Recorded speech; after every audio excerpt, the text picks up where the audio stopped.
So we're working on the Lexus GS today, and I'm gonna try something that I think is out of my league, but honestly I hate this fuse panel sitting right here. So what I'm gonna try to do today is I'm gonna try to move all of this to the damn inside of the car. So there's some stuff that I've already taken out, which is mostly just the fuse panel. So that was 1 bolt, 2 bolt, 3 bolts, 2 connectors, 3 connectors, and then the 2 connectors in the bottom, and then the 1 main in the bottom, which is the 13. Came out super easily. What I'm going to try to do is I'm going to take this tire off, I'm going to pull out the inner wheel well, and I'm going to see how well I can fish this back. I'd like to get it on the inside, and I'd like to get it to a spot where I can actually access the fuse panel. So we'll see how well this goes and how far I'm able to get it here. But stay tuned. I don't know if this is going to go very well, but I want it to, because I want this engine bay a little bit cleaner. Future plans have all the ABS coming out of this thing, because the 1 ABS pump, the 2 ABS pump, the 3 ABS pump. I'd like to get rid of the crossover setup. I'd like to get forward dump intake, move my power steering, relocate the battery, get a smaller engine overflow jug kind of stuff. Just want to clean up this engine bay. I want it to look pretty, you know. I have a car that I actually really enjoy. Why not spend the time and try to make it look pretty? If you're going to be doing this, disconnect your battery. I didn't have to, because my battery's 100% dead, because I left the doors open and the light stayed on for 3 weeks. So the battery's 100% dead for me.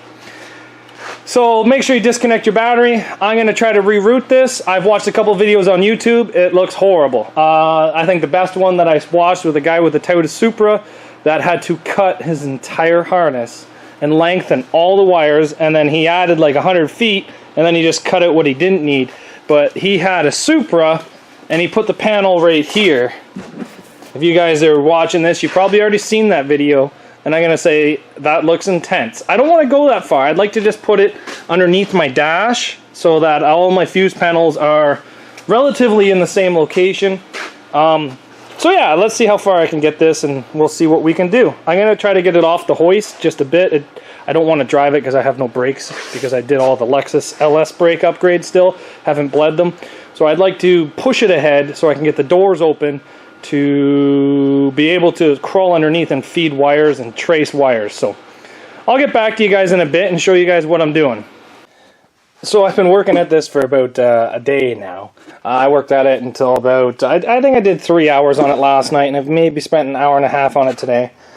Don't worry about all this wiring. This is not from this car. This is just Toyota Camry wiring harness that I had laying around, and I was cutting pieces out of it and using wires. So I had to extend 4 wires of this big stuff. So I believe this is for my rad fan power. So I actually used thicker gauge wire for those. There was only 4 of those that had to be extended. I did extend all these, soldered, heat shrunk all of them. And they weren't all the same lengths. There was like 2 that were a little bit longer. So I just have it taped up like this. I have everything going through here right now. I got it all backfilled. I'm going to pull this out because it's my charcoal canister. I don't need it. I'm probably just going to pull the engine light on this because I hate looking at engine lights. I'm going to hook all this up to here. I've kind of fed a whole bunch of stuff down and around. These 2 lines will be coming out once I take out the charcoal canister. One is a vacuum line that goes to the motor, which will be plugged. One goes back to tank, which I will actually reroute back up into here and use as a vent, because that's what it is. I might get the small smell of gasoline inside here, but I'm okay with it. Yeah, so I've been working at this. I have no idea what this is, but it's a relay for your cleaner continued. So the bolt was kind of screwed up on it. So this here will be put back into there and zip tied. This one right here, as you can see, someone's already cut into it to go to the windshield washer pump. So we'll be going back to that. I guess it's been changed. Here's your hood release. I'm going to put a new seal in there because I had to cut this one to get it out. But we're going to be running all this. I've got it all fed through here. So if you take a look, I fed it through the back of the headlight so that it's all open and cleaned up. I like the windshield washer jug here. I'm going to clean it a bit. It's just that it's still a compact, out-of-the-way unit, and I do use the windshield washer fluid on this. So I'm going to keep it. A lot of people get rid of it, but I'm going to keep it. But yeah, we're slowly moving the wiring. The battery tray, we did break a lot of the bolts holding down the battery tray. So I am probably going to get a universal mount and mount it in the trunk of this car and reroute all my electrical to the trunk. There's a couple more wires I got to run for the front of it still, but I'm almost done, to be honest. This has been actually a fairly big job. Now it hasn't really cost me any money. Just whatever shrink tube and solder I've used, and but it's coming together really well. I'm just going to cut out the charcoal canister now, and I'm going to finish all this up, and then I got to run a couple more main power wires for the stuff that goes to the fuse panel, and then I'll show you what it looks like on the inside. It's a little bit of a mess, but it's all together, okay? It's a little bit of a mess, I'm going to tell you that now. But it looks pretty good underneath that engine bay right now. As for a small wiring tuck, I'm pretty happy with this right now.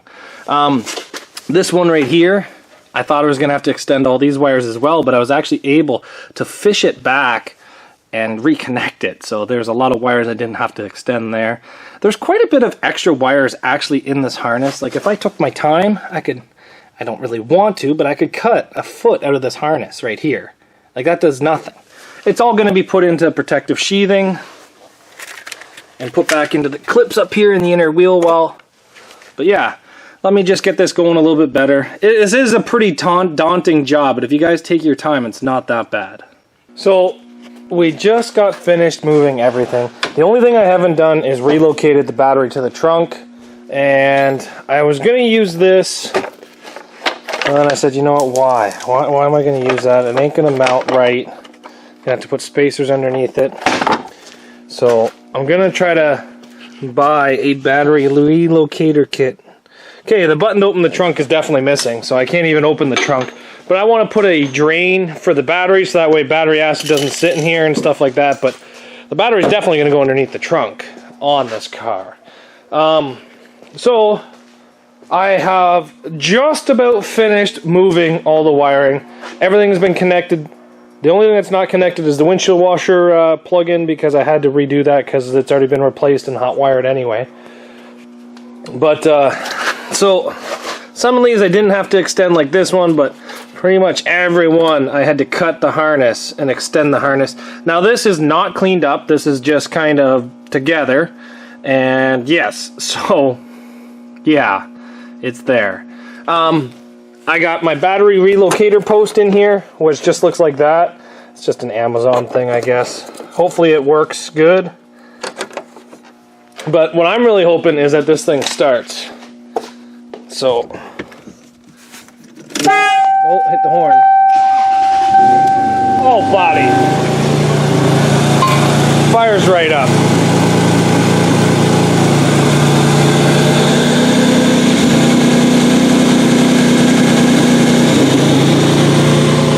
The only light that is on is traction control and ABS, and that is because I screwed up an ABS sensor while doing this, so I'm obviously not going to have ABS or traction control.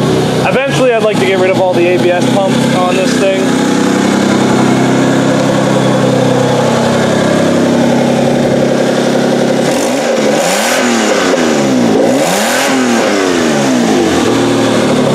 She revs up nice, so that's good. So it runs. Hooray! I'm going to kind of button up all this wiring, make it look pretty, put some wiring sheathing on it, and hopefully I can have this back together here tonight to show you guys what she looks like. And then I just have to find a battery locator kit that I actually like and buy it. And then reattach this because that bolt snapped. So I'm just going to put it a little bit off to the side. But yes, it runs. So let's get her all put back together. Alright, we are almost back together. I'm just about to put the tires back on. I called the wife to come out and help bleed the brakes, and she told me tomorrow. So we got all this back together, zip tied up, connected back up, all the bolts back in, everything looks great. Now, inside here, we still have a little bit of a mess. So yeah, we still got a little bit of work left to do up inside of here. Just basically tucking all this up. Here's my fuse panel that used to be down here, and then this one will be taking the spot of that. Got to clean up all the wiring, tuck it back in. I got to hook up the kicker panels with the Toyota What's Up plug. And then this is for trunk, and then this is for gas door, and then this is a little light that comes on. So yeah, anyway, there's a lot of stuff that's got to be put back. I'm still able to access this fuse panel, which is very nice, and yeah, we'll start cleaning up this wiring and maybe throwing some of the dash back together. I really would have liked to put this over here, but because of how big this transmission tunnel is, that's not going to happen. This one here, I probably will have to go into a lot less than this one. I'm having an issue with my charging and radio, my radio and my charging system, which is this fuse right here. She's supposed to be a 15. I'm hoping to try to find the issue very shortly. So I just jammed a 25 in there, but she blew a 20, but she didn't blow a 25. So anyway, yeah, like I said, we're just going to try to find where that issue is in the next week or so, or a couple days. But our main issue is to try to tuck all this up inside of here and get it all back together so it looks pretty. That's what we basically want, is pretty, and then we want it to work. So yeah, we are going to be doing that very shortly and getting all this back together. But that's probably it for today on this. It's about 10 o'clock at night. Sun's gone down, so yay. So we've been kind of working on this Lexus on and off for the past, I'm going to say 3 weeks. We got the entire fuse panel moved.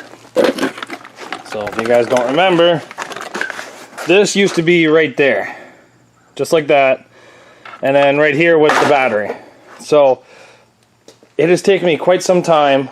I've kind of cleaned it up a bit. I don't really like all the rust that's down there, but you know what, I can fix that. Just takes more time. What we've done is we've moved the battery to the back. We have this heavy gauge welding wire here. It was actually able to go along the same route that the brakes did. I was able to drill, that's my brush for cleaning underneath the hood. I was actually able to drill one hole in the floor back here and then route it up. It was very easy to travel, and the battery ended up back here. I just have the positive clamped onto it. It's just a Honda Civic battery. You don't need a big battery. I ain't got a huge stereo in this thing or anything like that. So the battery's moved all the way to the back, and then the huge fuse panel that was here is actually underneath the dash, which you can't even tell it's underneath there. It looks 100% factory. Oh, the carpet's on the pedals. That's a common Toyota issue, I think. But as you can see, there's no wires hanging down, and yeah, it's all in there, and it fits good. Car runs and drives. Well, it runs, and it moves farther in the head. I don't know how the ABS is going to do. I did wreck an ABS sensor while doing this wheel bearing, but that's okay. I'm hoping my Lexus ES wouldn't go into overdrive as soon as the ABS light came on, so I'm hoping that it goes away. But yeah, the driver's side of the car is looking fantastic. The thing I'd like to do now is, eventually, I'd like to start working on this side. I'd like to put a smaller coolant bottle. I'd like to get rid of this huge air intake and put a small aftermarket cone. Get rid of this. Clean up all inside of here, try to tuck some of this wiring up underneath. Maybe pretty this thing up a bit. The spark arrestor and the coil, they can look much prettier than what they are. Maybe even move them back a bit, I don't know. Try to make them tucked out of the way a little bit better. I'd like to run an aftermarket coil into it, stuff like that. But yeah, my end game for this is to have a different intake, have a giant turbo over there, and have this thing looking very pretty. But we're slowly getting to it. There's a lot of work that can be done, and I am doing it. But this is the first step for me, was to get rid of this engine bay cluster. I think it looks better. The wife says, well, it just looks empty now. Well, I'd rather it look empty than look busy. But I don't know, it cost me almost no money. I think it cost me a $15 pack of shrink wrap and a little bit of solder, and mostly just a lot of time. But it was pretty much a free mod. But it still starts and runs. Oh, I'll put the key on the seat because the dinging noise was driving me crazy. So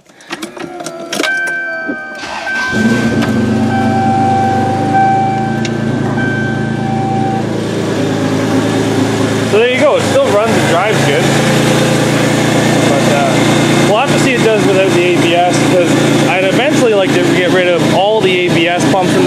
well.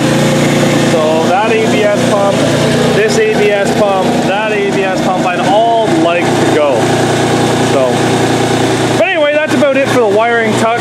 I'm going to drive this thing for the first time here in about a month. See how it goes.